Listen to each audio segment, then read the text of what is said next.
Welcome, chicken aliens, to Geek Salad's Retro Movie Review from the Geek Salad Podcast. I'm Andy. Bagok. I'm Mike. Gawk.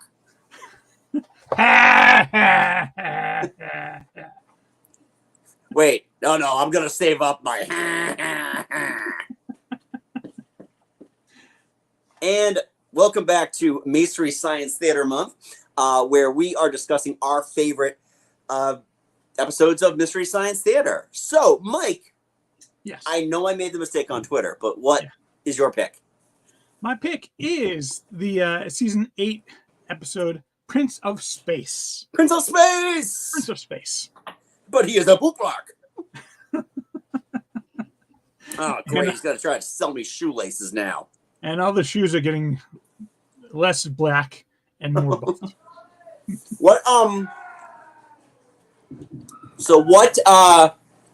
What made you pick this one?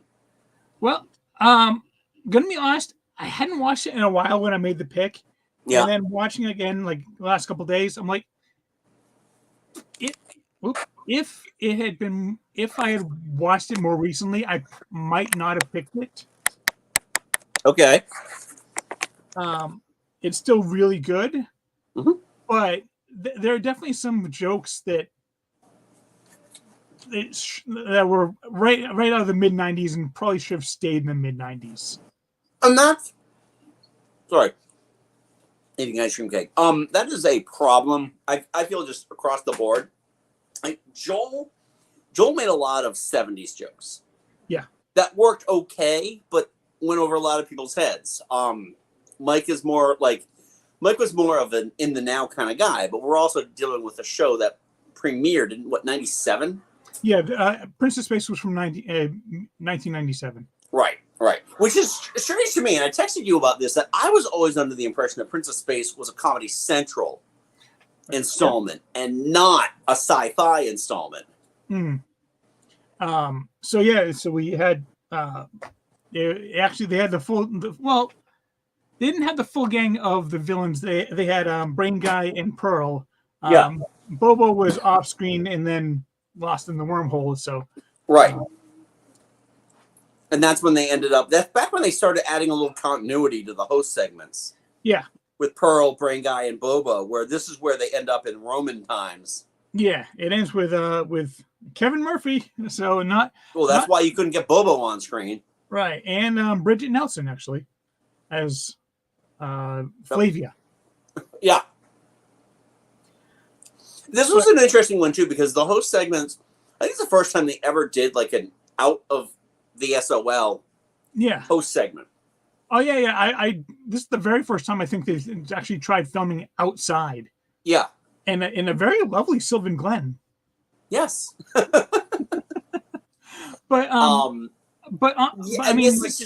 It's very much a thing with the Sci-Fi Network episodes that they offer more continuity. They're trying to do different things because they're all over the galaxy now. They're not just a satellite rotating around Earth. Right. There are a lot of jokes about. They're definitely more about like mid '90s American view of Japan, when like what most of the U.S. knew as Japanese food was just sushi or pickled tentacles, and most of what people knew about anime was hentai. Yeah. We got Kurt. Nope. Hey, Truman Cambodia said like Crankor. This was back when I bought a VHS of Ranma 1/2 episodes. It was 2 episodes, got me over $25. Yep. Oh, the Suncoast days. Yeah. What I enjoyed about what I enjoyed about this is some of the just Japanese isms of Japanese cinema back then, pre-Godzilla, because this I believe was filmed pre-Godzilla. Well, the Prince of Space movies that were kind of mushed in together into one. I believe they premiered in 1959, and then they were moved over. They were brought to the U.S. in like 61, 62, somewhere. Okay. Yeah, I did a lot of research into this after. No, it's okay. I did find it interesting though that for a purely Japanese movie that that all the people from Crankor were not. They didn't look Japanese, but mainly it was because of their big chicken beaks and their. Yeah, and the fact that their ship actually looked like a roast chicken. That's true. There was just a lot weird on this one. Give me 1 second. Yeah, no, there's a lot of just oddities about this. I mean, it didn't take away from my enjoyment of this. In terms of black and white, 1950s sci-fi, I could at least see it. Yeah. Like the Japanese were, the filmmakers were really good about filming outside. Yeah. But yeah, it's just the other thing too with like the kid with children in these things. I like it very much. Yeah, I love how the first half they has the kids. Yeah. And then the second half they had the scientists, but the scientists were completely incompetent when faced with any kind of danger. Right, exactly. I mean, what I do love about it though is that if you can look past like the occasional like very dated joke, yeah, there was so much about the movie that it was so ripe for being made fun of. Yeah, and it was mainly due to the absolutely atrocious dubbing and translation. Oh my god, the dubbing is terrible in this. I mean, I feel like they had one kid doing all the, like one voice actor do all the kids' voices. I don't think you're wrong. Yeah. And that, including the both the male and the female children. And then just the constant, like, your weapons have no effect on me. And you have to keep trying to use them. Yep. Yep. It's my concerted opinion that you just your weapons have no effect on me. Yep. There's okay. Well, it destroys everything but these salad bowls. Uh-oh. Yeah. Yeah. That one is by far the worst dubbed of the Gamera movies, and yeah, this one makes that one look like freaking Shakespeare. It's like Gamera is friend to children. I love how they make a joke about that one in this episode too. They do, yeah, and that's the thing is that they're trying to tie it back. It's funny too because like in terms of the Japanese movies that they've covered, oh, very nice, big, huge, large. The between I don't know which is more monumental in terms of Japanese MST movies. I like it very much, or I don't care. I don't know. I'm a little bit more partial to I like it very much, mainly because he's what's wrong with bukkake? I like it very much. He's just like so butch about it. Yeah. And I don't care. It was just kind of throw off. Yeah, I don't know. It's like I almost did Time of the Apes. I'm kind of glad I didn't, so you could cover the Japanese side of things. I don't know. If I'd watched this one again, I might have gone with Invasion of the Neptune Men as well instead. Okay. That one is a weird one because that one actually stars Sonny Chiba, who is actually a solid Japanese action star, but that movie is even more nonsensical than this one. I know all about Sonny Chiba because I've watched Quentin Tarantino movies, and he is enamored with Sonny Chiba. We recently watched something starring Sonny Chiba's son. One Piece. Oh, that's right. That's right. Plays Zoro. Oh, okay. That guy's young too, so that's kind of crazy to me. Well, Sonny Chiba himself just died like back in 2021 from COVID. Is Sonny Chiba dead? I thought Sonny Chiba was still alive. Now I have to look this up. He just died a couple years ago from COVID. Oh, man. Yeah.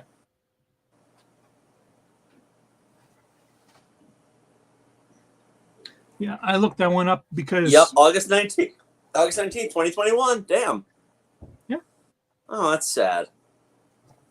Yeah. But, yeah, I mean, this movie is fun. It's definitely one you have to watch because the movie in and of itself has shown up on a lot of, like, bad movie lists. And there was a movie that came out in the early 80s called It Came from Hollywood, where they would cover... I've heard a lot about that. I've never seen it, though. It's free on YouTube. At least the last time I looked, it was free on YouTube. And they actually do a cut with Crankor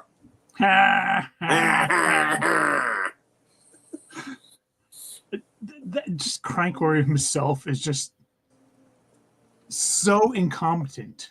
Yeah. Yeah, there's so many MST3K villains that are incompetent, and he is in the top 5, I would say. Yeah, it's just, you know, he's really only the leader because he's got a mustache. None of his other henchmen had mustaches. And no cup. Oh, no cup. Dude, whenever it does a wide shot and you just see that little wrinkled ball sack of his. Put some underpants on. Oh. God. So this is definitely an interesting one because it's, I don't know, it almost feels this is more of a classic Mystery Science Theater than it is like a classic riff. I mean, they went some long swaths of this movie without actually riffing it.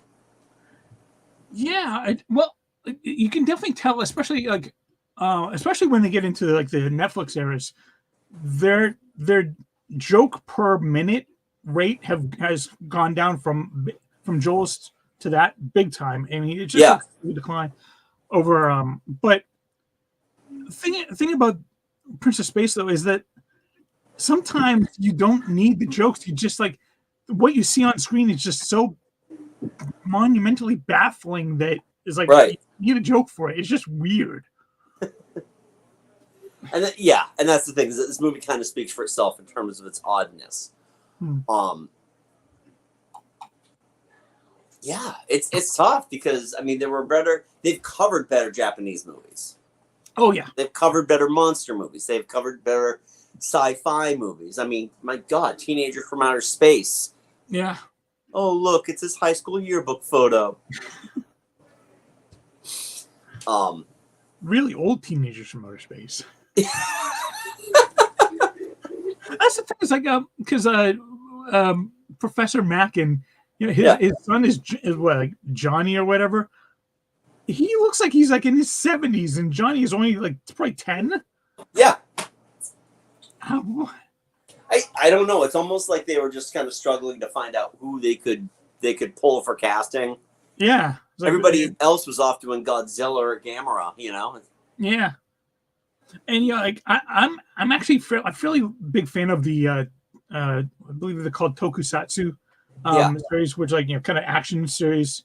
You know, you get like the Kamen Riders and the Sentai shows, but this was one of the first ones. Like the first one was one called I think Giant Man, I believe it was something like that, and then this one came out like a year or two after that. So they they released one. And I was like, wow, that's a big hit. Let's try as many cheap knockoffs as you can get. They even had kind of a giant creature in this one too, with that big like merman looking thing. Yeah, and I think they make a Ross Perot joke about him. They did. They did immediately ages this thing. Yeah. I mean, that was a dated joke in '97 when they made it. Although, if you know what Ross Perot looked like, you're like, yeah, see it. You're not wrong. I voted in that election. I know. I know. Just go back and watch the SNL. Presidential debates it's Dana Carvey. Yeah. I mean, overall, this was fun. I don't know if I call it one of my favorites or not, but it was a fun, and it was nice to also have us be able to explore sci-fi because I mean our knee jerk is always to go to Comedy Central. Yeah. I mean, you know, between Kurt's, between mine, you know, between next week's, those are all Comedy Central. Yeah. But yeah, I mean, I'm just like, I've got the sci-fi episodes here. There aren't as many like real like, wow, that was a great episode. But there are certainly a fair share. I mean, Riding with Death was almost on my list. Yep. Horror Party Beach came right after this one, and that one is brilliantly funny. Invasion of the Neptune, Space Mutiny, Overdrive. The second half of season 8.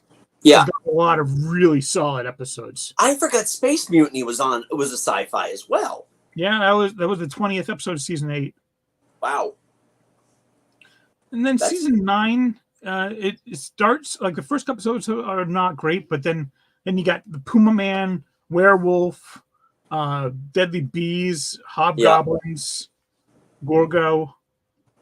There are some really solid episodes in the Sci-Fi Channel. Not as many from Comedy Central, but still, I think that they did a really great job. Right. Puma Man, he flies like a moron. That one, I know. We were going to do an episode with a special guest today, but schedules just didn't work out. But I know one of her picks was almost the Puma Man. Oh man, Puma Man, it's Puma. It's Puma Man. Pumaman. Pumaman. Yeah, I enjoyed watching this. It's always good to catch up on one. I haven't seen in forever. I mean, Riding with Death is a really good one too. Overdrawn the Memory Bank. That's another sci-fi one. Yeah, that one almost made my list as well, mainly because I love Casablanca, and this one tries to be Casablanca and fails miserably. Fails horribly. Yeah, they couldn't legally use anybody's name. So, Sidney Greenstreet is just Fat Man. Yeah, you got Raul Julia doing his best Humphrey Bogart impersonation. Which is terrible. Not through that accent. Mom, yeah, my nuts. Mom, my nuts. Yeah, I enjoyed this one though, and it was nice. It is nice to kind of go outside of the comfort level of that warm gooey center that is Comedy Central. Back in the 90s, this was definitely one of my favorites. It's still one of my favorites. It's like watching it more recently, it's definitely come down a few notches, mainly because the jokes are just really dated. Yeah. But that being said, my love for like anime and tokusatsu shows, it still keeps it pretty high on my list. Yeah, and that's kind of why it's like me. I love this like the 70s sci-fi and action stuff because I love that era of filmmaking, even when it's incompetently done. Yeah, you would have. I'm sure you would have preferred me to have that I picked Riding with Death. Optical illusion. Sam, my glasses are still filthy. Sam, my patent papers want to know why we're not in Dallas yet. Sam. Yeah, I actually watched this one. I got a Roku not too long ago, and I managed to finally get the MST3K app onto this one. And so all the Kickstarter episodes for Gizmoplex that I got because I backed their Bring Back MST3K things, they're all on there. So I was able to watch this episode in a lot better quality than they have on YouTube. Nice. YouTube is still fine. Right. Yeah, I watched this through a channel named Zap Browsdower. So, which I'm fine. Yeah. It's tough. The KTLA stuff is really tough to watch. Only because it's like the first. Honestly, you know what it's like? It's like the first season of Parks and Recreation, where they didn't really know what they were doing other than let's do The Office, but with Amy Poehler this time. By the way, Hobo Films is KTMA. KTMA. Oh. Yeah. KTLA was actually that's a reference to. There was a season 1 episode. I forget what it was, but there was like a news station and the call signs for those episodes was KTLA, and then they did a whole segment where Joel was a newsreader for Kitlaw. Kitlaw knows. But yes. Yeah, no, I've watched some KTMA episodes mainly for like just completionist sake and nostalgia, but those are the ones where they didn't write the jokes ahead of time. They were just made them up on the fly, and you can tell. Oh, kind of like when we do our riffs. It's just like you can tell that we're doing it on the fly. Get my wires crossed. That's okay. Oh, KTLA is the more well-known station anyway, but yeah. But yeah. for every banger, for every really great joke in KTMA episodes, there are at least 4 or 5 that just they don't land, and a lot of it is it's a lot. And this has kind of been my biggest complaint. As much as I enjoyed the Joel episodes, Joel's sense of humor is so dry. That's something like. But when we get with Mike, we're getting the head writer in on these episodes, and that's one of the. This is kind of why I'm a Team Mike guy, is because we're getting the jokes unfiltered without the need for the interpretation. Yeah. I guess Mike was just a writer in the first season, and then by the second season, they're like, yeah, he's ridiculously funny. We're making him the head writer just so he doesn't get a job somewhere else. Makes sense. Yeah. Oh my god, it sounds like they're playing the piano upstairs. They are. I'm hanging out down here with my son because my daughter's having a birthday party right now. My house is full of 16-year-olds. That's the worst kind. So, yeah, I don't really know how much else I've got to say about this one. I really do. Again, I really appreciate you bringing in a Sci-Fi Network one into this because it's a lot of fun. So, I do love the Sci-Fi Channel. Honestly, if you've kind of got pushed them off because you're so in love with this Comedy Central, give them a shot. There are certainly episodes that are absolutely worthwhile. Yeah, absolutely. Yeah. Again, it's that snobbery of not wanting to go back and watch, not wanting to go back and watch the Netflix stuff or the Funplex stuff. Yeah, because it's not the original, and they're so equally funny. I mean, even with the Emily stuff, when we saw Emily live, and the guy doing Servo, there was a joke that we were laughing for 5 minutes straight with. Oh yeah, and whenever I watch the riff tracks live, those are always the best ones because when you actually kind of get into that audience mindset, jokes just seem so much better.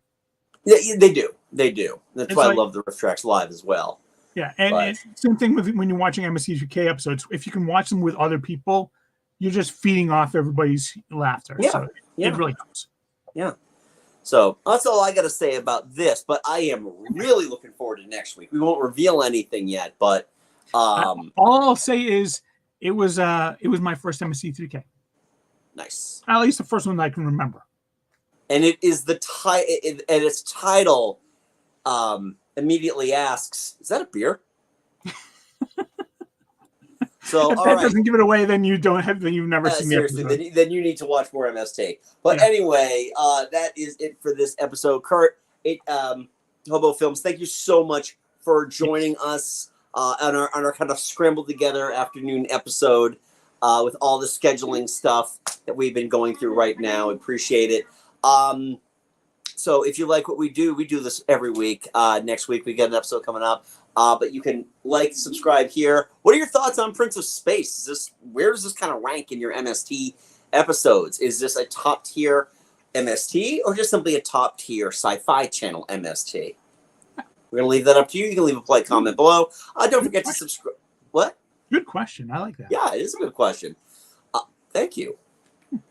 Don't forget to give this video a big thumbs up. Hit subscribe if you haven't done so already, because that's how we do that. If you like what we do, give us a 5-star rating. And you can check out our podcast, Geek Salad, which is available wherever you get your podcasts. If you like that, please 5-star rating on Apple because it's the only one that really matters. If you like us, we are also on social media. We are on Geek Salad Podcast at Facebook and at Geek Salad Radio on Twitter, Blue Sky, and Threads. And if you missed it, we did release a new episode last week where we do our full length Force Awakens, Star Wars Episode 7, The Force Awakens riff, so you can check that out there. We'll have a new episode coming up in June. And I think that is about it. So until next time, I'm Andy. I'm Mike. Go forth, be nerdful, and...